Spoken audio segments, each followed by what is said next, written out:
एक पुरानी कहानी है। पहले टाइम, बहुत सालों पहले हिंदुस्तान में एक राजा हुआ करता था।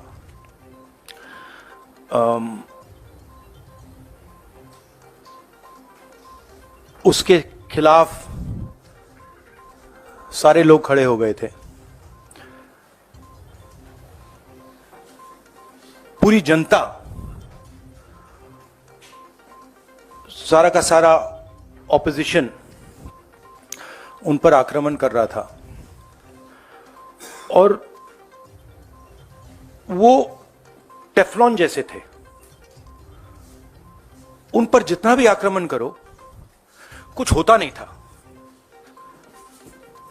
तो थोड़े साल बाद जो ऑपोजिशन के लोग थे जो उसको रेजिस्ट कर रहे थे, वो बाहर एक ऋषि बैठा रहता था, उसके पास गए। उसने कहा कि बताइए, हमें बात समझ नहीं आ रही है।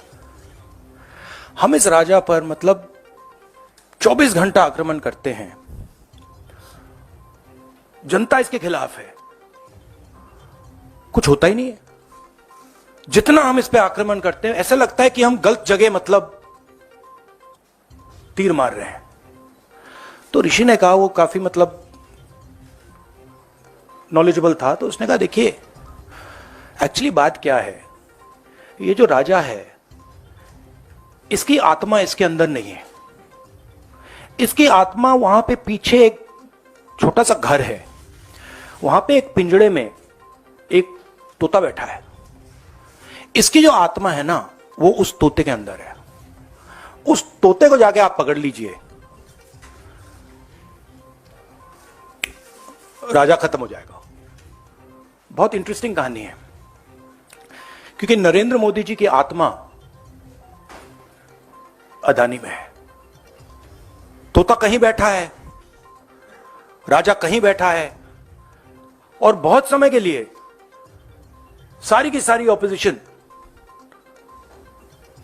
राजे पे अटैक कर रही थी। मगर असलियत यह है कि राजा राजा ही नहीं है, पावर किसी और के हाथ में है, अदानी जी के हाथ में है। जैसे ही हम अदानी जी को टच करते हैं,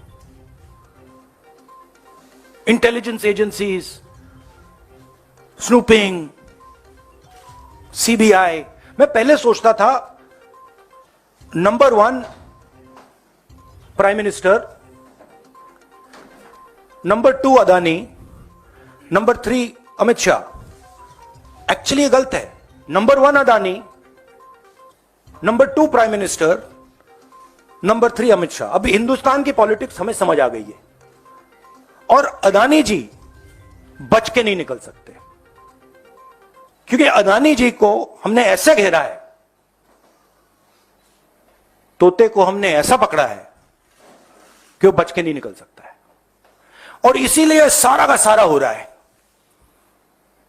डिस्ट्रैक्शन पॉलिटिक्स, कि देश की निगाह, ऑपोजिशन की निगाह पिंजरे में बैठा हुआ तोते की ओर ना चले जाए। तो हमें काफी क्लैरिटी है